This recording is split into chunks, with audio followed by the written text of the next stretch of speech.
Hello students, welcome back on my YouTube channel.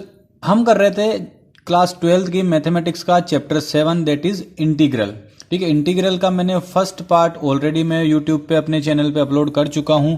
उसका link मैंने description box में डाल दिया है, आप चाहे तो वहां से पहले जाके फर्स्ट वाला पार्ट देख सकते हैं, क्योंकि मैंने फर्स्ट वाले पार्ट के अंदर इसका पूरा बेसिक कॉन्सेप्ट और साथ ही साथ एक्सरसाइज 7.1 के कुछ क्वेश्चन मैंने उसके अंदर करवा दिए थे। मैं आपको बताता हूँ 7.1 के जो 1 से लेके 5 तक जो क्वेश्चन थे वो क्वेश्चन मैं फर्स्ट वाले वीडियो के अंदर ऑलरेडी करवा चुका हूं। तो जिस बच्चे ने भी अभी तक फर्स्ट वाला पार्ट नहीं देखा है वो जल्दी से जल्दी जाके चैनल के ऊपर जाके या फिर इस वीडियो के डिस्क्रिप्शन बॉक्स में उसका लिंक गिवन है, आप वहां जाके जो है फर्स्ट वाला वीडियो देख सकते हैं।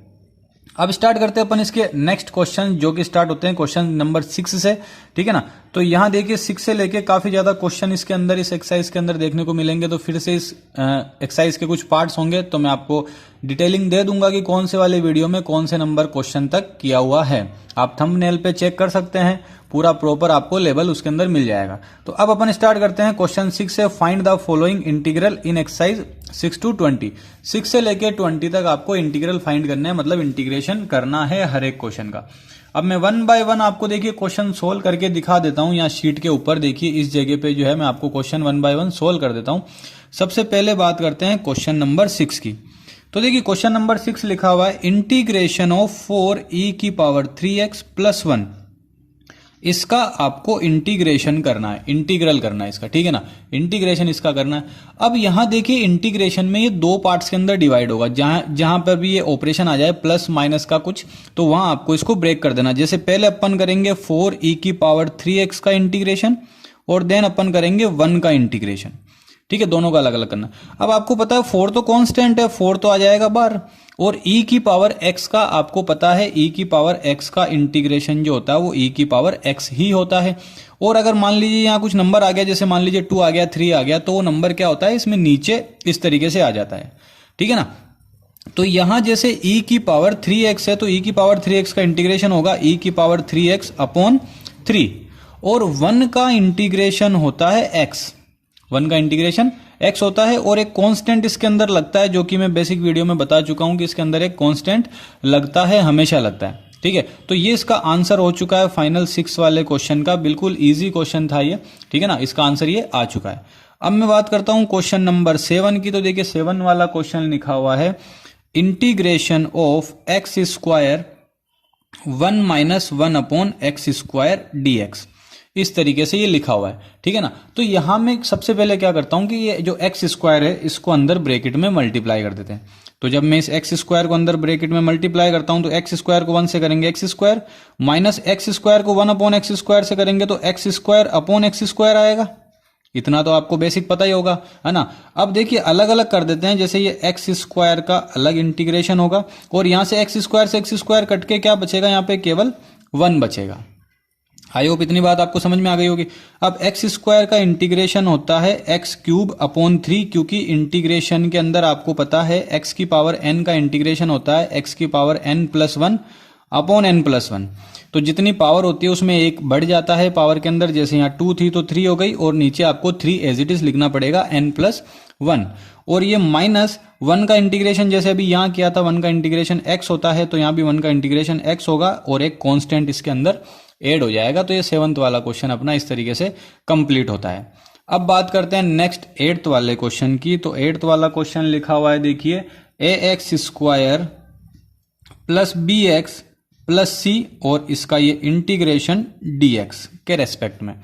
अब यहाँ 3 टर्म से देखिए अलग अलग, ax² अलग है तो ax² को अलग कर देते हैं, bx को अलग कर देते हैं, और c को अलग कर देते हैं। अब आपको पता है a b c तीनों कांस्टेंट है, तो यहां से a बार आ जाएगा, यहां से b बार आ जाएगा, और c बार आने के बाद यहां बचेगा केवल 1।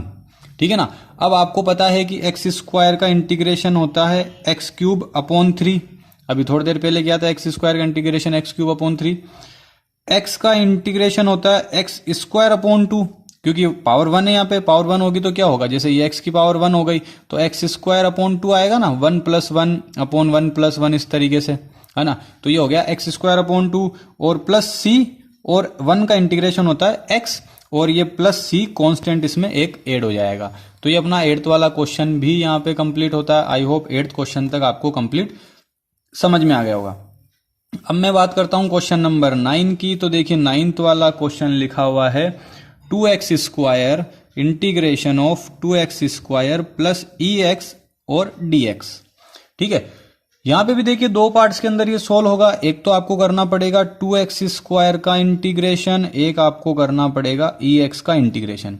अब यहाँ 2 तो कांस्टेंट है, 2 को अपन बाहर निकाल लेते हैं, बचेगा x स्क्वायर DX और EX तो एज इट इज रहेगा। ठीक है ना। अब x स्क्वायर का इंटीग्रेशन होता है x क्यूब अपॉन 3 और e की पावर x का होता है e की पावर x ही होता है केवल, और प्लस कांस्टेंट c यहाँ पे आपको लगाना पड़ेगा। ये 9th वाला क्वेश्चन अपना यहाँ पे कंप्लीट हो जाता है। ठीक है, अब मैं बात करता हूँ 10th वाले क्वेश्चन की। तो देखिए 10th वाला क्वेश्चन लिखा हुआ है integration of root X minus 1 upon root X का स्क्वायर होल स्क्वायर dx। अब यहां देखिए एक समझने वाली बात है कि यहाँ पे होल स्क्वायर लग गया। होल स्क्वायर लगते ही मैं यहाँ पे एक आइडेंटिटी लगाऊंगा, ये वाली a माइनस बी का होल स्क्वायर, जो कि आपने 9th 8th 7th 10th class में पढ़ी हुई है। ठीक है, वो होता है देखिए a square plus B square minus 2ab, इस तरीके से होता है। आई होप आपको पता होगी आइडेंटिटी। ठीक है ना। अब इसको अपन स्क्वायर सोल्व कर देते हैं। तो इसका स्क्वायर से रूट कटेगा, केवल x बचेगा।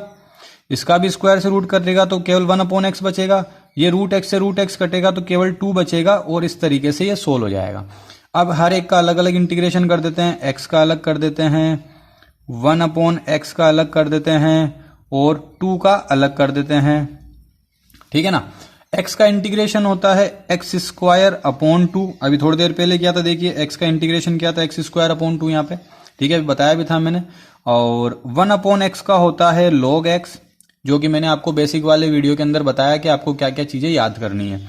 और 2 के साथ में x लगेगा, और फिर ये कांस्टेंट c। इस तरीके से इसका इंटीग्रेशन हो जाएगा। और log x जो आता है वो हमेशा मोड के अंदर आता है, क्योंकि ये नेगेटिव नहीं होती है वैल्यू कभी भी, ये हमेशा पॉजिटिव होती है। ठीक है, अब मैं बात कर लेता हूं क्वेश्चन नंबर 11 की।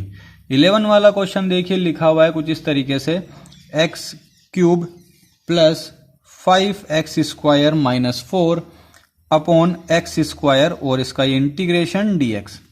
अब देखिए सीधी सिंपल समझने वाली बात यह है कि ये x स्क्वायर जो है वो तीनों के नीचे है। मैं इसको तीनों के नीचे अलग अलग कर देता हूं। जैसे इसके नीचे मैंने इसको अलग कर दिया, 5x स्क्वायर के नीचे अलग कर देते हैं, और 4 के नीचे अलग कर देते हैं। इस तरीके से मैंने तीनों के नीचे अलग अलग कर दिया। अब देखिए यहां से क्यूब से एक x स्क्वायर कटेगा तो यहां केवल क्या बचेगा, x बचेगा। ठीक है, ये x स्क्वायर से x स्क्वायर कटेगा, यहां केवल 5 बचेगा। अब मैं अलग अलग इंटीग्रेशन के टर्म्स में लिख रहा हूं। और ये x स्क्वायर है ना नीचे, ये जब ऊपर जाएगा तो ये हो जाएगा 4x की पावर माइनस 2 dx। आपको पता है जब रेसिप्रोकल करते हैं तो प्लस का ऊपर जाके माइनस हो जाता है। यहां से स्टार्ट कर देता हूं इसको सोल्व करना। x का इंटीग्रेशन होता है x स्क्वायर अपॉन 2।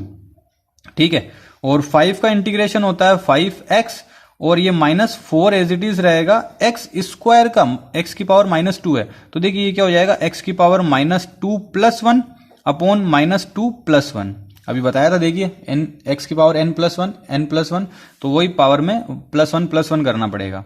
तो ये हो जाएगा x square upon 2 plus 5x minus 4। यहाँ कितना बचेगा देखिए, x की पावर माइनस 1, और यहाँ आ जाएगा माइनस 1। तो ये माइनस 1 और माइनस ये मिला के प्लस का हो जाएगा। तो फाइनल आंसर आ जाएगा इस तरीके से प्लस का 4 अपॉन x। ये वाला माइनस और ये वाला माइनस मिला के प्लस हो गया। x की पावर माइनस 1 है, तो माइनस 1 को जब नीचे लाएंगे तो प्लस का x हो जाएगा। रेसिप्रोकल मैंने कर दिया यहाँ पे, और प्लस ये c कांस्टेंट इसके अंदर लग जाएगा। आई होप आपको 11th वाले क्वेश्चन तक कंप्लीट यहाँ तक समझ में आ गया होगा। अगर यहाँ तक का वीडियो अभी तक आपको समझ में आया हो तो वीडियो को जरूर लाइक करें, अपने फ्रेंड के साथ में शेयर करें, और चैनल को जरूर सब्सक्राइब करें। अब स्टार्ट करते हैं स्टूडेंट क्वेश्चन नंबर 12। देखिए 11 तक आपको आई होप समझ में आ गया होगा। अब अपन क्वेश्चन करते हैं 12 वाला क्वेश्चन लिखा हुआ है x cube plus 3x plus 4 upon root x, और इस पूरे का इंटीग्रेशन। अब आपको एक चीज समझने वाली है स्टूडेंट्स की रूट x की अपन ये बोल सकते हैं x की पावर 1/2। है ना। रूट एक्स को अपन क्या बोल सकते हैं, एक्स की पावर 1/2।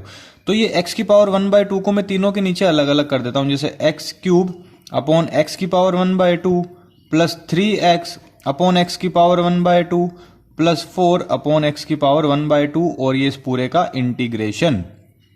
आई होप इतनी बात आपको समझ में आ गई होगी।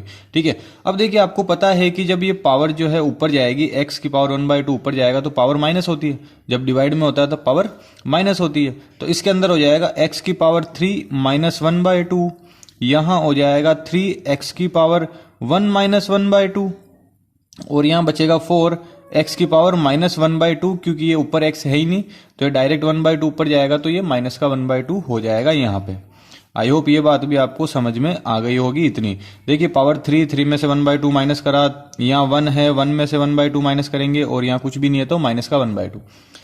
अब जब 3 में से 1/2 को माइनस करेंगे तो ये बचेगा 5/2।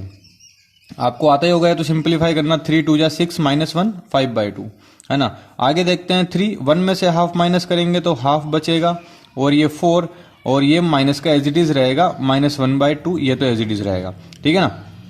अब इस पूरे का अपने को इंटीग्रेशन करना है तो 3 पार्ट है, अलग अलग तीनों का अलग अलग बना देता हूं मैं फॉर्मेशन। देखिए किस तरीके से अलग अलग होगा तीनों का। पहले x की पावर 5/2 का इंटीग्रेशन अलग करना पड़ेगा। ये 3 तो कांस्टेंट है, इसको बाहर निकाल लेते हैं, इसका इंटीग्रेशन अलग होगा। प्लस 4 कांस्टेंट है यहाँ पे तो इसको भी बाहर निकाल लेते हैं और इसका इंटीग्रेशन अलग होगा।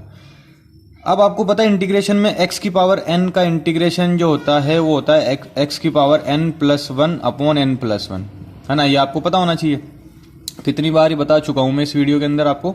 तो यहां देखिए ये हो जाएगा x की पावर 5/2 प्लस 1 अपॉन 5/2 प्लस 1। अगर ये एक स्टेप आपको डायरेक्ट आता है तो आप डायरेक्ट भी लिख सकते हैं कि जैसे 5/2 प्लस 1 होता है 7/2, तो आप डायरेक्ट भी लिख सकते हैं, कोई दिक्कत नहीं है। डायरेक्ट लिखोगे तो भी आंसर आपका सही होगा। इसके आगे वाले में देखिए अब ये 3 तो कांस्टेंट है आपको पता है, और 1/2 को अगर मैं करता हूं तो ये हो जाएगा x की पावर 1/2 प्लस 1 अपॉन 1/2 प्लस 1। ठीक है ना। और यहां भी देखिए 4 कांस्टेंट है तो यहां हो जाएगा x की पावर -1/2 प्लस 1 अपॉन -1/2 प्लस 1 और एक कांस्टेंट c इसमें लग जाएगा। जैसे इंटीग्रेशन का साइन हटता है उस टाइम कांस्टेंट लगाना है आपको। अब देखिए 5/2 प्लस 1 होता है 2 1 जा 2 प्लस 5 मतलब 7/2, तो ये हो जाएगी x की पावर 7/2 अपॉन 7/2 प्लस 3 x की पावर यहां देखिए 2 1 जा 2 प्लस 1 तो 3/2 अपॉन 3/2 प्लस 4 की पावर 1 में से हाफ माइनस करेंगे तो हाफ बचेगा तो x की पावर 1/2 और ये यहां आ जाएगा 1/2। आई होप इतनी बात आपको क्लियर होगी यहाँ पे। अब ये जब नीचे वाली वैल्यू ऊपर जाती है तो रेसिप्रोकल होती है, तो 7/2 का क्या हो जाएगा, ये 2/7 x की पावर 7/2, है ना। और यहां ये हो जाएगा 2/3, तो 3 से 3 काट देते हैं तो बचेगा 2x की पावर 3/2 और यहां से 2 4 जा 8 हो जाएगा x की पावर 1/2 प्लस c। ये आपका फाइनल आंसर है। और अगर आप चाहते हो उसको थोड़ा सा इस तरीके से भी लिख सकते हो, जैसे देखिए यहां तो पावर पे कोई इफेक्ट नहीं जाएगा, बट x की पावर 1/2 को अपन बोल सकते हैं √x। ठीक है ना। तो ये आपका फाइनल आंसर इस क्वेश्चन का हो चुका है। 12 वाले का थोड़ा सा बड़ा इसका सॉल्यूशन था, इस वजह से जो है बहुत धीरे धीरे मैंने आपको ये एक्सप्लेन किया। अब एक क्वेश्चन और करते हैं 13 वाला। 13 वाला क्वेश्चन देखिए उसमें क्या लिखा हुआ है क्वेश्चन नंबर 13 के अंदर। ठीक है, 13 वाला क्वेश्चन लिखा हुआ है √x³ minus x square plus x minus 1 upon x minus 1 dx।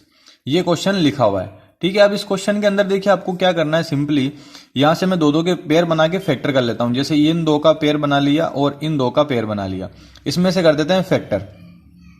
यहां से मैं x² कॉमन निकाल लेता हूं तो ब्रैकेट में बचेगा x माइनस 1 और यहां से 1 कॉमन निकालेंगे तो बचेगा x माइनस 1 और नीचे वाला x minus 1 as it is और ये इसका इंटीग्रेशन।